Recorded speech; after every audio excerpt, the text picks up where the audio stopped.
CGI has transformed entertainment. It has modified the way that we watch movies, and for the most part, we love it. Yes, there are definitely some times when CGI fails. We're thinking of you, The Rock, when you played Scorpion King, and of course there are others. There's one thing that's definitely also true, and that is practical effects have a place in Hollywood. They definitely should. And we should never get rid of practical effects. And yet, we are watching, folks, as something is happening that is not being covered around the industry hardly at all, and that is the closing of a legendary practical effects studio. To say this is a cataclysmic move away from practical effects would be an understatement. It's a major loss, and the entertainment industry may not be the same anymore.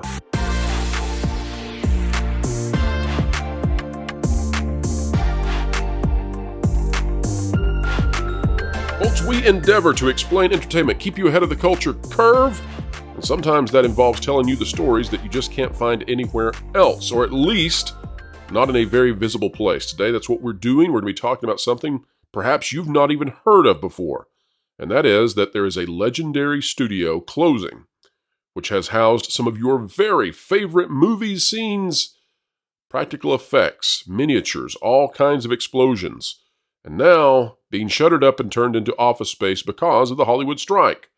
It's a sad day, and hopefully somebody will open a new studio where we can continue to have these real-looking effects that are not CGI-based. But for now, it looks like things are a little bit tough. It's going to be tough to get this back. And frankly, like Indy might have said, this thing belonged in a museum, not turned into just another row after row of cubicles. Let's dive into the conversation and talk about the movies you might not believe were made in this one single spot. And we're talking about a major change in Hollywood. Legendary movie effects studio shutting down amid strikes. So this is another casualty of what's going on. For more than 4 decades, thousands of the most iconic blockbuster movie effects ever to hit the screen were created in this unique studio. This by Clayton Sandell.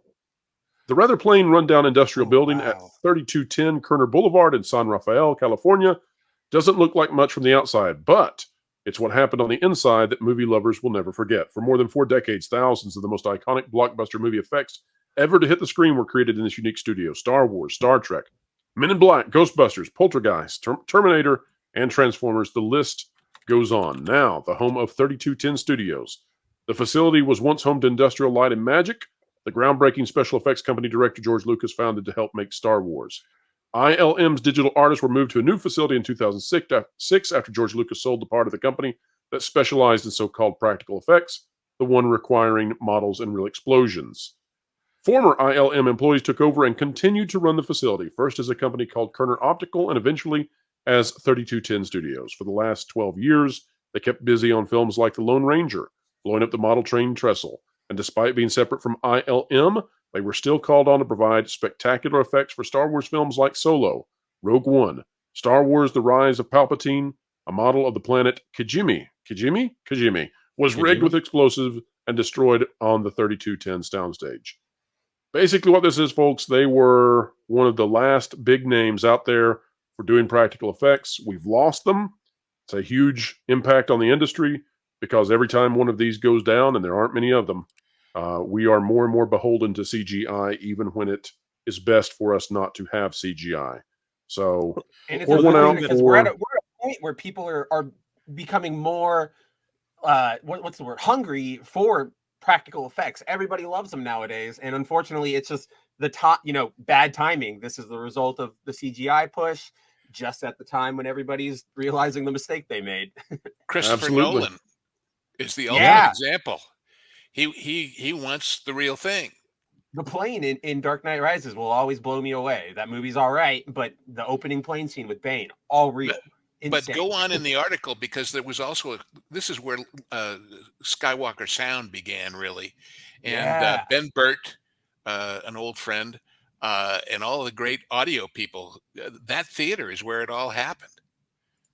Let's see where we've got to. The thing that this makes me think about is the recent release of the Disney 100 Once Upon a Studio short, and the problems that come up when you try all of a sudden, after a studio has abandoned 2D animation, to try to revive 2D animation just for one short that's about 8 to 12 minutes. for a company that is so focused on a legacy of 2D animation, it's very obvious they were training people who did not know what they were doing on 2D animation. And when I look at this and I see those names like John Knoll and, like you said, Ben Burt, and now Ben Burt is a sound guy and he is amazing. And if you guys don't know who Ben Burt is, he is amazing. He's the voice of R2D2, which is way underselling who he is. He is the sound designer for almost everything that George Lucas ever made. Among a fantastic and THX career. Sound and all of those wonderful systems. Oh yeah. Yeah. This is I am worried about what is being lost when a physical effects studio of this caliber says, that's it, we've got to shut our doors. We don't have we're not making enough money to make this profitable to keep going. I can tell you what's being lost. Let's read this and I'll tell you exactly what I think. It says, this place was an innovation factory, says John Knoll, executive creator director at ILM. I always loved that this facility remained a center of creativity. Rose Dunyan worked as a production supervisor at ILM and Kerner Optical. I think it's terribly sad to just repurpose these buildings that have so much legacy and so much history. I'm heartbroken, she said. What I think about this is the same thing that I thought when I watched the Disney 100 animated short. Disney, when they had to create new animation, other than the Genie, where they brought in the original animator who did the Genie, but for any of the other custom animation that had to be done, in other words, not taking prior previously made animated stills from their original movies, it was obvious they can't draw anymore. And this is the same thing. We are headed for a future where when you need a practical effect, the answer is we can't do that anymore. And that will be a downgrade for entertainment completely. Genius has to be developed. That's the thing that I see in places like this. Like John Knoll, the creative director of ILM, he created Photoshop, I believe, while he was working at ILM, and that was just that has changed so much. I would not be able to do my job without Photoshop. Right? He's basically created an entire occupation here. These are the kind of people. Having a facility like this creates the kind of work that allows people to develop a skill and a talent. If Pixar doesn't exist, you don't get the geniuses out of Pixar. You maybe get some people with some skill who need to work on some things, but you don't get geniuses if you don't give them a place to hone their craft. Or a place for apprentices to learn from them. Well the analogy to me of this closing, there's no more houses like that. It was when Century 21 shut down in England, when the whole Super Marionation thing quit. You just lost all these. Now, some of them went on to do big movie effects, Derek Meddings and a few others. But by the way, folks, if you can pull, I know you'll put the link to this article somewhere, Pro. Go on Google Earth and put that address up and see if driving by you'd ever imagine what was happening inside this very mundane looking building.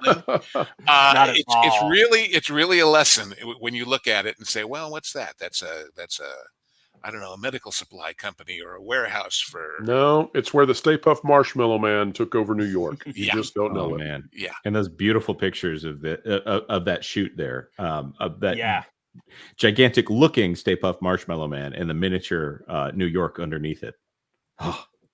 It's movie making magic, and this isn't getting attention. That's why we put this on the list, that we needed to cover it today.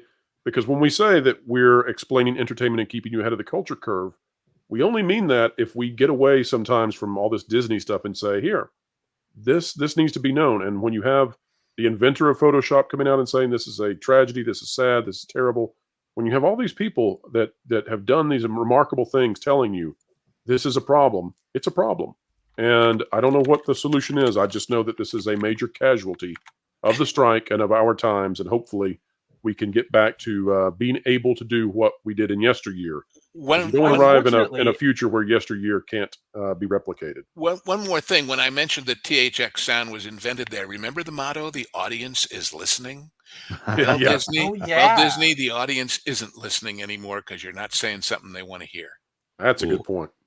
Spencer? I was just going to say, unfortunately, Pro, I think the solution is one that isn't viewed as feasible to studios because it requires what you guys were talking about. It requires incubation tanks. It requires investment in these people. And we're in that era of, do I get $1 off of this? No, I have to spend money. Nope, we don't want to do that. Like, just throw it on the computer. So until a studio or an entity is willing to go, here, we're opening back up, like our workshops are, come, let us teach you. It's not going to happen, unfortunately. All right, folks, that is a wrap for today. We hope you enjoyed the conversation, even though the material was a little sad. At the same time, we celebrate all of the artists and the amazing creators who are part of this for so many years and decades. We celebrate their careers, their lives, the entertainment they gave us, and we hope for future generations that we will continue to be inspired by those movies and to create more great effects that drive fantastic stories, that drive fantastic tales, and keep us all entertained and learning and getting better in our own personal lives. Folks, if you like content like this, consider clicking the like button, share, subscribe. When you click it, you stick it to the algorithms. It is the notification bell. Drop a comment down below and let us know your thoughts wherever you are and whatever you're doing. Keep learning, keep growing, and keep having fun.